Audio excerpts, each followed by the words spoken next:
Di sebuah negeri antar berantah, sebuah tim gabungan satuan militer negara, kepolisian negara, dan Badan Penanggulangan Bencana Alam sedang melakukan ekskavasi atau penggalian di sebuah lembah, sebuah sekolah yang 2 hari sebelumnya tertutup seluruhnya oleh longsor reruntuhan dari sebuah bukit besar di atasnya. Korban demi korban ditemukan dari galian tim tersebut. Setelah sejumlah korban berhasil dievakuasi, ada sederetan temuan menarik, menakjubkan, bahkan sangat mistis. Pertama, semua korban itu hancur organ hatinya. Semuanya mengalami kerusakan bahkan kehancuran organ hati. Setelah dianalisis oleh tim ekskavasi tersebut, disimpulkan bahwa semua orang dalam ekosistem sekolah itu adalah orang baik yang selalu menggunakan hati dalam hidupnya, termasuk dalam bersinergi mendidik murid-murid menuju masa depannya.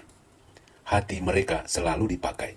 Sekolah itu adalah kumpulan orang-orang baik yang tulus dan berkesungguhan hati untuk bersinergi membangun bangsa, khususnya mencerdaskan para generasi penerus, anak-anak murid mereka. Ya, sayangnya bencana alam tersebut harus terjadi. Saudara, temuan kedua. Semua yang teridentifikasi sebagai pengurus yayasan memiliki kesamaan yang unik dan tidak dimiliki oleh korban lainnya. Apa keunikan itu? Begini, orang-orang yayasan itu mengalami kehancuran organ otak selain hati tadi ya. Setelah dianalisis, ternyata selama menjalankan sekolah tersebut, para pengurus yayasan itu selalu memeras otak. Bagaimana cara agar pemenuhan biaya operasional, termasuk gaji guru, yang layak, bisa terpenuhi, tetapi dengan penetapan biaya ke orang tua murid yang tidak terlalu mahal, sehingga orang tua murid tidak lari ke sekolah lain. Berikutnya ini, temuan ketiga. Semua yang teridentifikasi sebagai guru mengalami kehancuran di rongga mulut. Sangat dipahami dari hasil analisis, karena kerja guru dari pagi hingga pulang sekolah adalah berbicara. Belum lagi kalau sesampai di rumah, guru ini masih harus lanjut mengomeli anaknya sendiri, istri atau suaminya, pengasuh anaknya, tukang sampah, tukang ledeng, teknisi listrik, provider internet, dan lain-lain. Lalu akhirnya berkeluh kesah di hadapan Tuhan ketika berdoa. Aduh, banyak sekali ya kerja mulut sang guru ini dalam hidupnya. Makanya begitu tertimbun tanah hanya 2 hari, mulutnya langsung hilang tiada berbekas. Temuan keempat, semua yang teridentifikasi admin sekolah atau tata usaha sekolah, selain hatinya, matanya juga hancur. Itu sangat jelas karena kerja mereka dari matahari terbit hingga terbenam adalah memandangi format Word dan Excel di layar PC atau HP. Saudara, 2 temuan berikut ini amat sangat menakjubkan. Temuan menakjubkan pertama adalah bahwa semua korban yang teridentifikasi sebagai murid, selain hati tadi, yang mengalami kehancuran juga adalah mata, telinga, dan mulut. Setelah dianalisis oleh tim ekskavasi dan tim ahli gabungan lintas kajian ilmu, ternyata sekolah ini adalah sekolah yang top banget. Murid-muridnya tekun membaca, tekun mendengarkan, dan membuktikan hasil penguasaan pelajarannya dengan banyak berdiskusi, bertanya, menjawab, menjelaskan, dan mendemonstrasikan ujian lisan atau laporan kerja ilmiah dalam berbagai presentasi. Di sekolah ini, tanda bahwa siswa sudah menguasai pelajaran tidak cukup hanya bisa menjawab soal ujian tertulis. Keberhasilan definitif bagi murid sekolah ini adalah kalau hasil penguasaan ilmunya mampu dia ungkapkan kembali dengan kata-kata sendiri dan saat berbicara kepada sesama, dan sesama itu memahaminya tentang ilmu. Itulah titik awal dia menjadi berguna bagi sesama sebagai langkah pertama dari misi menjadi pembaharu dunia yang lebih bermartabat. Di sekolah ini, dilarang guru memberi ringkasan yang sudah dibuat oleh guru. Karena meringkas adalah kemampuan yang justru harus dilatihkan ke murid. Tugas guru adalah mendampingi murid untuk mampu meringkas, bukan menyajikan ringkasan bikinan guru sendiri. Di sekolah ini, tidak cukup kalau ujian hanya berisi guru bertanya, murid menjawab. Di sekolah ini harus ada nomor-nomor soal ujian yang isinya guru menjawab, lalu murid bertanya. Murid harus bisa memutar otak bagaimana cara bertanya dari jawaban yang tersedia. Di sekolah ini, guru tidak menerapkan apa adanya kurikulum merdeka dengan capaian pembelajaran yang kebanyakan ada pada kemampuan level rendah seperti ingatan dan pemahaman. Di sekolah ini, anak dilatih kemampuan berpikir tingkat menengah dan tingkat tinggi, yakni menganalisis, menyintesis, menerapkan, mengevaluasi, mencipta, dan berpikir reflektif out of the box di tingkatan berpikir metakognitif. Mereka memaksimalkan murid menggunakan mata untuk membaca, menggunakan telinga untuk mendengar, dan menggunakan mulut untuk berretorika dan berlogika tentang ilmu. Jadi, ilmu di sekolah ini bukan tumpukan pengetahuan, hafalan, dan pemahaman belaka. Dan bahwa pengetahuan bukan tujuan dari belajar, melainkan hanya sarana untuk mengasah kematangan berpikir. Berpengetahuan belum tentu berilmu, karena berilmu artinya mampu mengolah pengetahuan dengan daya pikir menjadi ilmu. Nah, sekarang kita sampai di temuan terakhir, yakni korban yang teridentifikasi sebagai orang tua murid. Saudara, selain hatinya yang rusak dan hancur, seperti korban lainnya juga tadi, ada hal lain bahkan yang hilang sama sekali secara mistis pada korban yang teridentifikasi sebagai orang tua ini. Apa itu? Secara mengherankan, semua korban yang teridentifikasi sebagai orang tua murid kehilangan kantong celana panjang, kantong rok, dan kantong bajunya. Jadi, celana panjang, rok, dan baju tidak ada sakunya. Waduh. Sepertinya kantong ini habis dipakai buat biaya sekolah.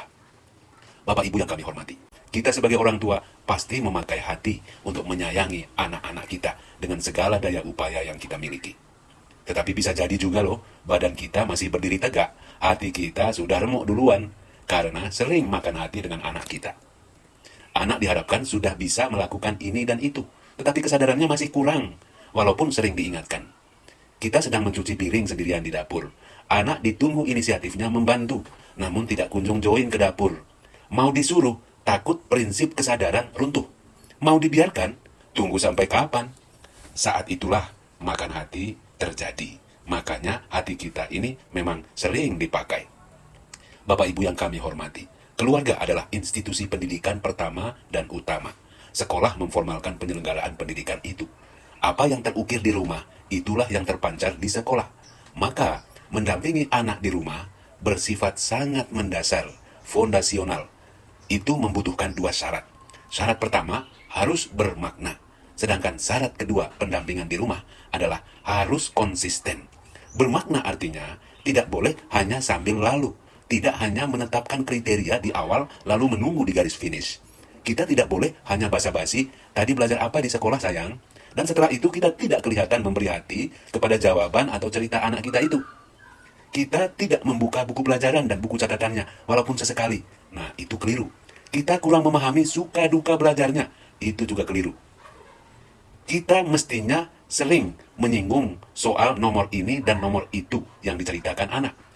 Kalau itu menyangkut karakter, misalnya ketekunan dan kemandirian, kita tidak cukup berinstruksi, kamu harus tekun, kamu harus mandiri. Anak akan sulit memahami apa itu ketekunan, apa itu kemandirian. Karena itu kita perlu jabarkan. Misalnya, kamu harus berlatih untuk bisa duduk tenang membaca buku 30 menit tanpa terganggu oleh apapun.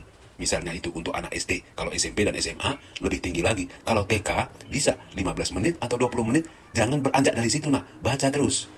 Pendampingan secara bermakna artinya rasionalitas dengan segala alasan dan tujuannya perlu dipahami anak. Anak harus paham dan menjiwai bahwa dalam hidup ini seorang pribadi wajib memiliki dorongan otentik dari dalam jiwanya sendiri untuk melakukan apapun yang baik, termasuk untuk belajar. Faktor eksternal seperti guru mengajar dengan menarik, orang tua membujuk dengan penuh sentuhan kasih sayang, guru menjadwalkan ujian sehingga anak belajar karena ujian, guru menjanjikan nilai bagus untuk jawaban yang betul sehingga anak berusaha, orang tua menyemangati dengan segala cara.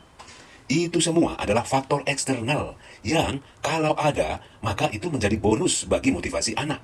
Sedangkan kalau tidak ada, motivasi hidup dan motivasi berhasil dalam belajar harus tetap ada dan tidak lekang, yaitu motivasi intrinsik yang otentik dari dalam jiwa anak sendiri. Rasa enak atau tidak enak pada makanan bukan alasan untuk makan atau tidak makan. Makan atau tidak makan secara otentik harus terdorong oleh rasa bersyukur dan demi kesehatan dan pertumbuhan. Di sekolah, dorongan untuk belajar atau tidak belajar dengan sungguh-sungguh di sekolah jangan sampai digantungkan oleh anak pada daya pikat, daya tarik cara mengajar guru, melainkan pada keinginan dari dalam jiwanya untuk menguasai kompetensi yang diajarkan. Bapak Ibu yang terhormat, akhirnya kita sampai pada arti terdalam dari pendampingan yang bermakna kepada anak, yaitu bahwa bagaimana caranya supaya anak ini sadar dan menjiwai bahwa hidup ini tidak menunggu dienak-enakin baru hidup enak. Tidak menunggu semua faktor eksternal itu enak baginya. Karena banyak bagian dari hidup ini ke depan memang tidak enak dan harus dibangun di atas sukacita semuanya. Kalau guru mengajar menarik, itu bonus bagi anak ini. Kalau makanan yang disajikan orang tua enak, maka itu bonus baginya. Kalau orang tuanya menyenangkan, manis, dan tidak dianggap bawel olehnya, itu juga bonus. Tetapi semua bonus itu hanya bonus, bukan hal yang utama untuk menjadi motivasi hidup secara bermutu dan sejati. Hidup sejati itu artinya menghadapi segala sesuatu dengan dorongan passion dari dalam jiwanya sendiri. Begitulah kira-kira seorang yang berjiwa merdeka menghayati hidupnya. Adapun konsistensi dalam pendampingan, artinya pendampingan kita harus utuh di 3 dimensi. Dimensi orang, dimensi ruang, dan dimensi waktu.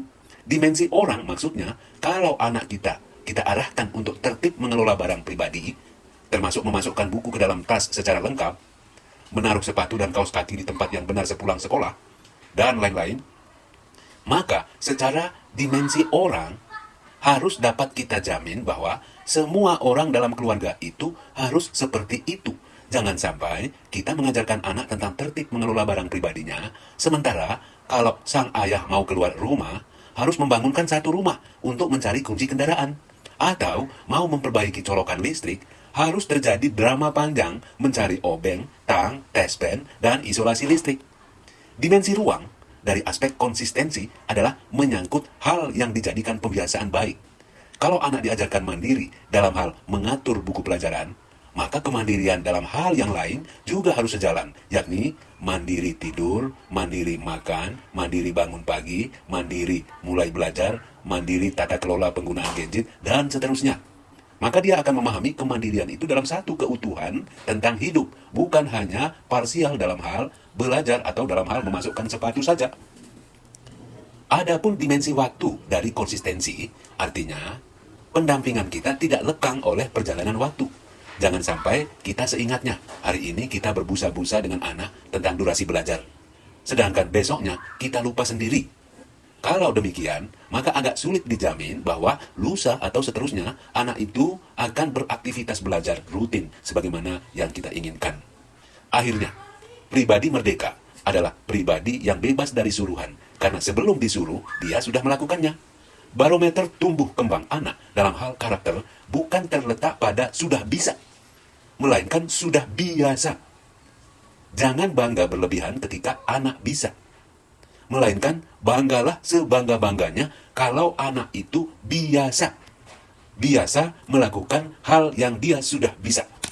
Pendidikan bukan pembisaan, melainkan pembiasaan. Dirgahayu Republik Indonesia. Selamat menghayati way of life sebagai jiwa merdeka yang bebas dari suruhan. Karena sebelum disuruh, kita sudah lebih dahulu melakukannya. Wassalamualaikum warahmatullahi wabarakatuh. Salam sejahtera untuk kita semua. Namo Buddhaya, Om Swastiastu, Rahayu. Salam kebajikan.